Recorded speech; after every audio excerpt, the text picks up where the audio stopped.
Hey, do you enjoy some hot tea more than the British? Are you so good at blending in you get a new face every decade or so? Mr. Bond.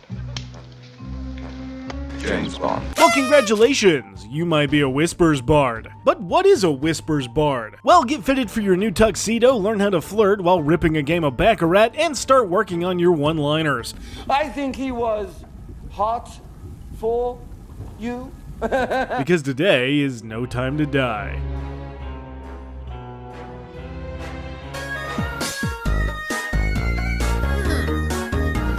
There are many powerful weapons in the worlds of D&D. Some rely on insane manipulations of the weave to create arcane bombs, while others wield mighty razor-sharp blades that can cut deeper than your grandma saying she's not mad, she's just disappointed. But there's only one weapon that can topple governments, cause mass mayhem, destroy reputations, and do all this without ever shedding a drop of blood.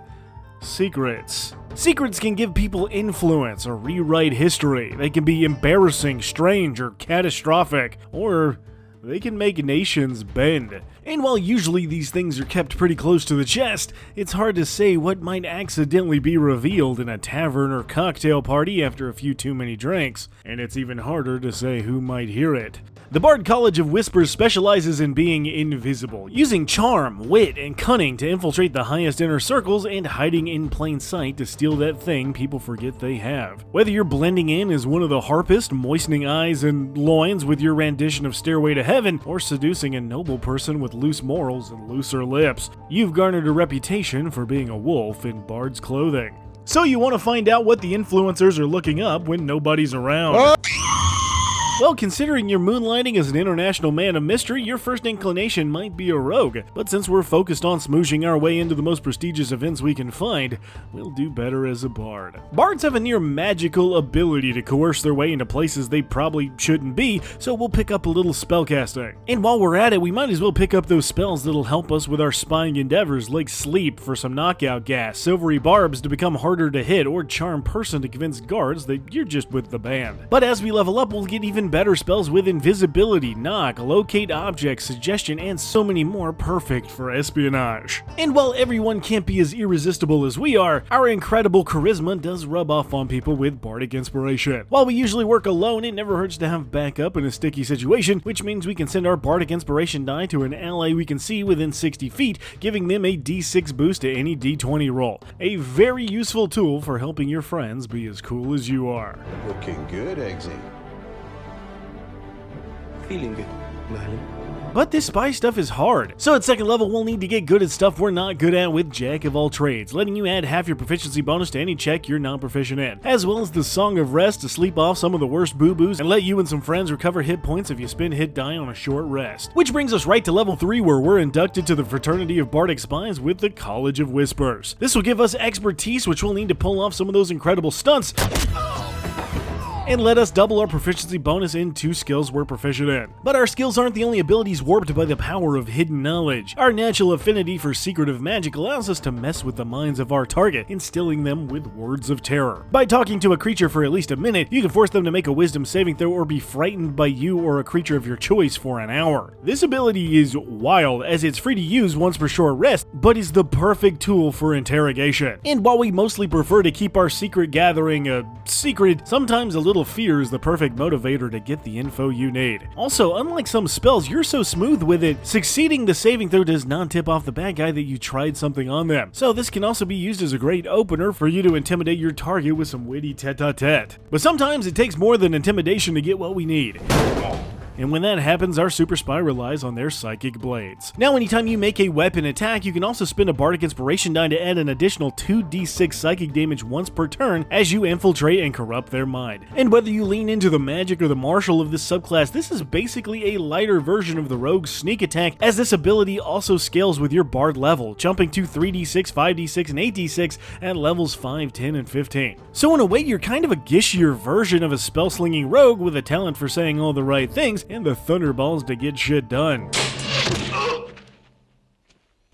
think you got the point.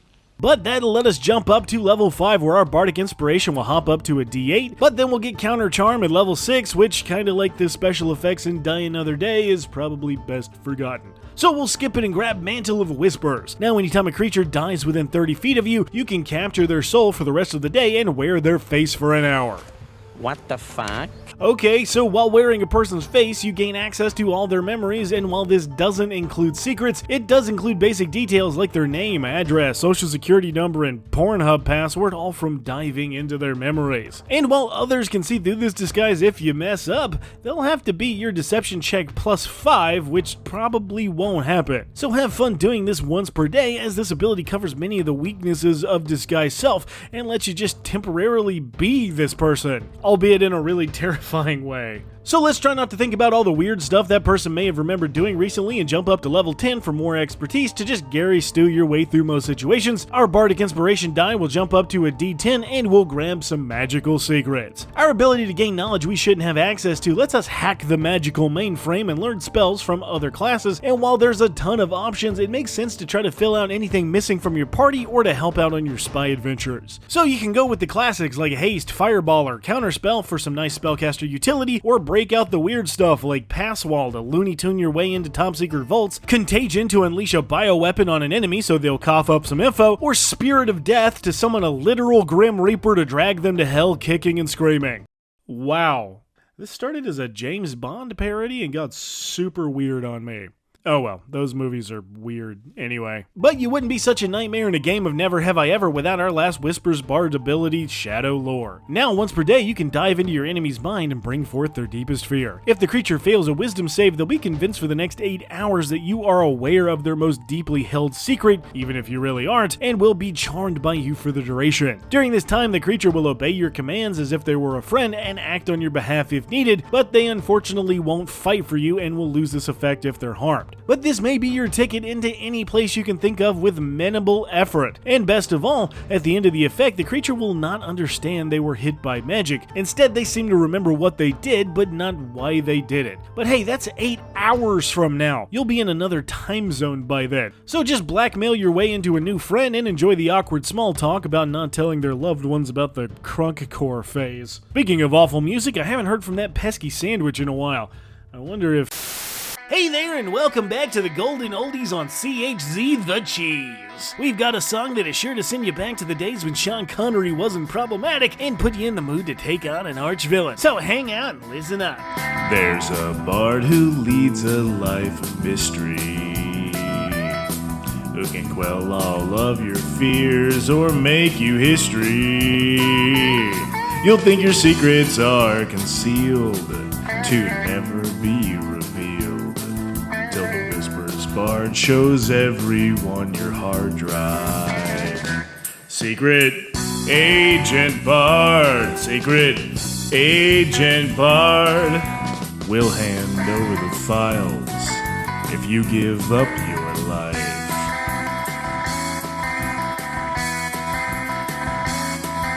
Beware of pretty faces all alone. The Whispers Bard will take it for their own. First they'll steal your soul and put it under their control. Then they'll pose as you and commit bank fraud. Secret Agent Bard, Secret Agent Bard.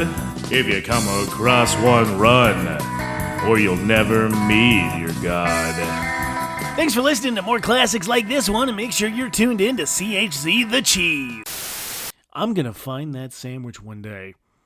Anyway, we could wrap this bard with a bow on our last few levels, with 14 giving us 2 more magical secrets, and what's more Secret Agent Bard than etherealness to go straight through walls, or Delayed Blast Fireball to explode ne'er-do-wells. Level 15 will up our Bardic Inspiration to a D12, and we'll finish off yet again with 2 more magical secrets and 18. So many good options here, from True Polymorph to just become other people, Psychic Scream to break brains with their own secrets, or Time Stop to stop time. And that'll do it on our...